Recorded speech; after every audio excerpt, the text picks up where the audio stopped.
বিসমিল্লাহির রহমানির রহিম।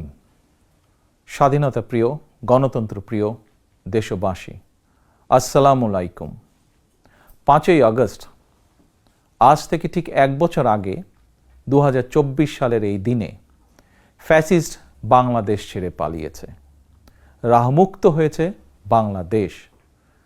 স্বাধীনতা প্রিয়, গণতন্ত্র প্রিয় জনগণের জন্য দিনটি আনন্দের, দিনটি বিজয়ের।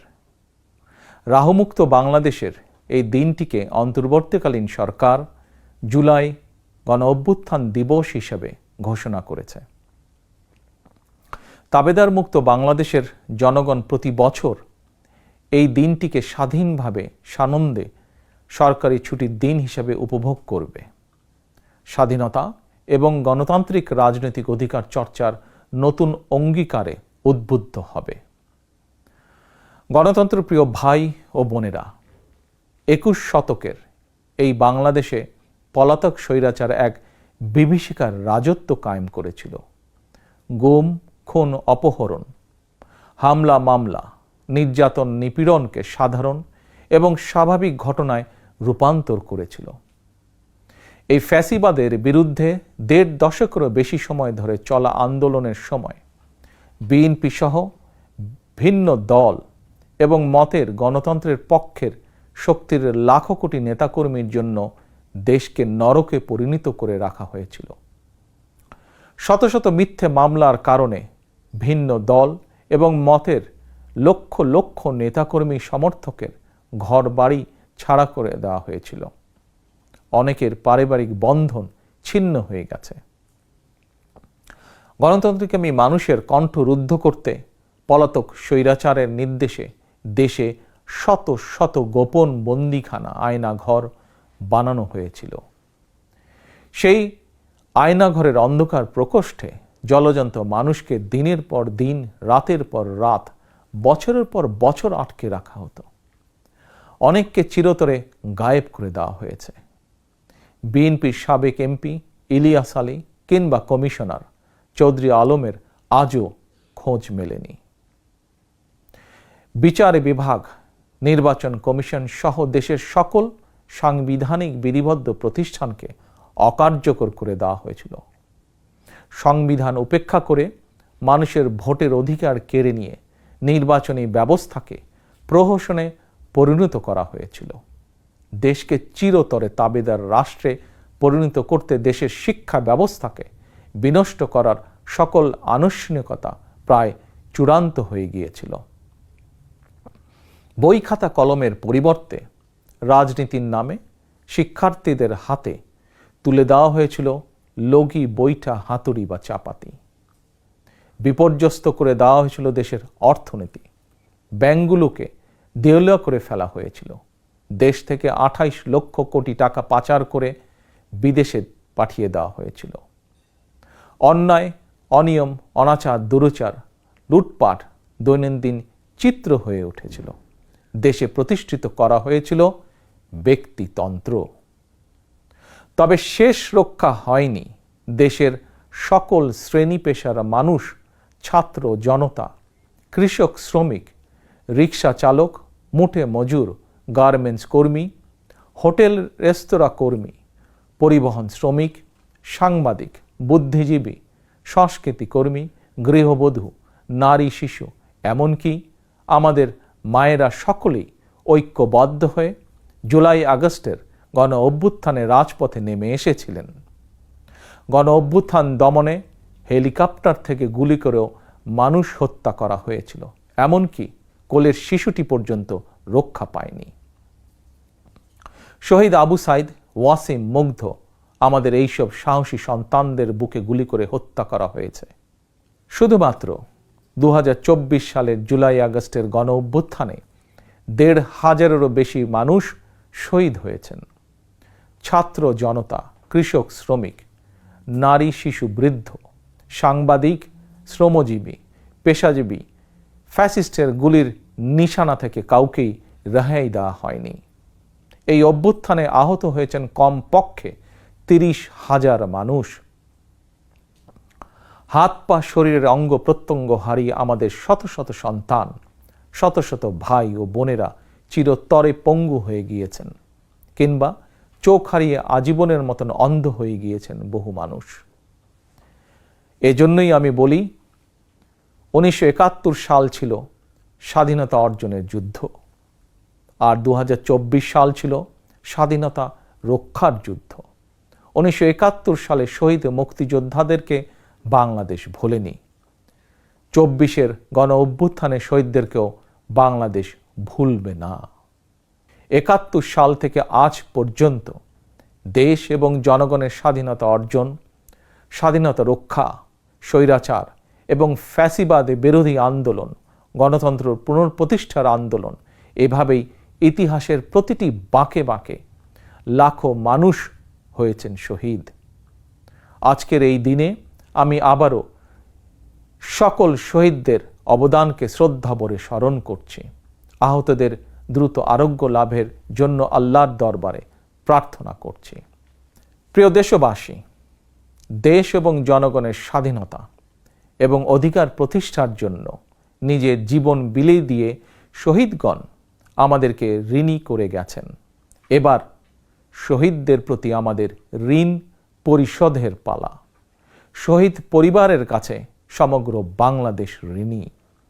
দেশে জনগণের রাজনৈতিক এবং অর্থনৈতিক ক্ষমতায়ন নিশ্চিত করে সাম্য, মানবিক মর্যাদা, সামাজিক সুবিচার প্রতিষ্ঠার মাধ্যমে একটি ইনসাফ ভিত্তিক গণতান্ত্রিক মানবিক বাংলাদেশ গঠনের মাধ্যমেই আমরা শহীদদের প্রতি ঋণ পরিশোধ করতে পারি।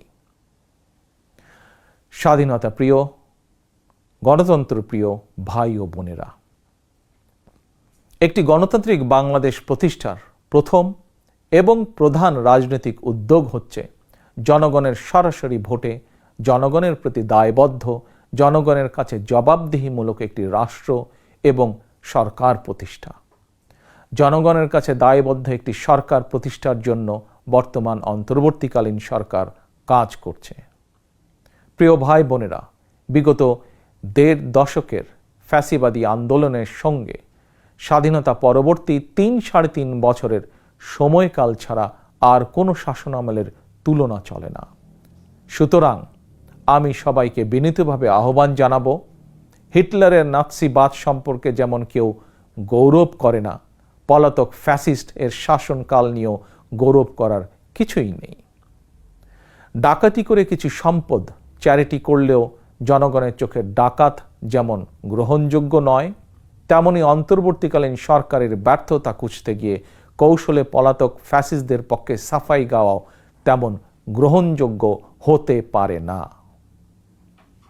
যারা কৌশলে ফ্যাসিবাদী শাসনের সঙ্গে বর্তমান অন্তর্বর্তীকালীন সরকারের তুলনা করতে চান, তাদেরকে স্মরণ করিয়ে দিয়ে বলতে চাই, 5ই আগস্ট বাংলাদেশে যা ঘটেছে এটি শুধু বাংলাদেশ নয়, বিশ্বের ইতিহাসেও মনে হয় নজিরবিহীন। 5ই আগস্ট গণভবন ছেড়ে ফ্যাসিস্ট পালিয়েছে। সংসদ ভবন রেখে তথাকথিত সাংসদ পালিয়েছে। আদালত ছেড়ে প্রধান বিচারপতি পালিয়েছে। বায়তুল মোকাররম ছেড়ে প্রধান খতিব পালিয়েছে। ক্যাবিনেট ছেড়ে মন্ত্রীরা পালিয়েছে। ফ্যাসিস্টের দোসররা গা ঢাকা দিয়েছে। তবে উদ্বেগের বিষয় হচ্ছে, পলাতক এই ফ্যাসিস্টের চক্রের মনে এখনো কোনো অনুতাপ, অনুশোচনা নেই। প্রিয় ভাই ও বোনেরা, হাজারো শহীদের রক্ত স্নাত রাজপথে ফ্যাসিবাদ বিরোধী অভূতপূর্ব জাতীয় ঐক্য গড়ে উঠেছে। বাংলাদেশে আর কখনোই ফ্যাসিবাদ কায়েম হবে না ইনশাআল্লাহ। কাউকে গণতন্ত্র হত্যা করার সুযোগ দেওয়া হবে না। বাংলাদেশকে আর কখনোই তাবেদার রাষ্ট্রে পরিণত করতে দেওয়া হবে না ইনশাআল্লাহ। আমি মনে করি এসব প্রশ্নে জাতীয় ঐক্য বহাল আছে, থাকবে ইনশাআল্লাহ। ফ্যাসিবাদ মুক্ত বাংলাদেশে যার যার দলীয় আদর্শ এবং লক্ষ্য বাস্তবায়নের ক্ষেত্রে রাজনৈতিক দলগুলোর মধ্যে ইস্যুভিত্তিক ভিন্ন মত থাকবে। এটি বিরোধ নয়, বরং ভিন্ন মত। এটি গণতন্ত্রের সৌন্দর্য।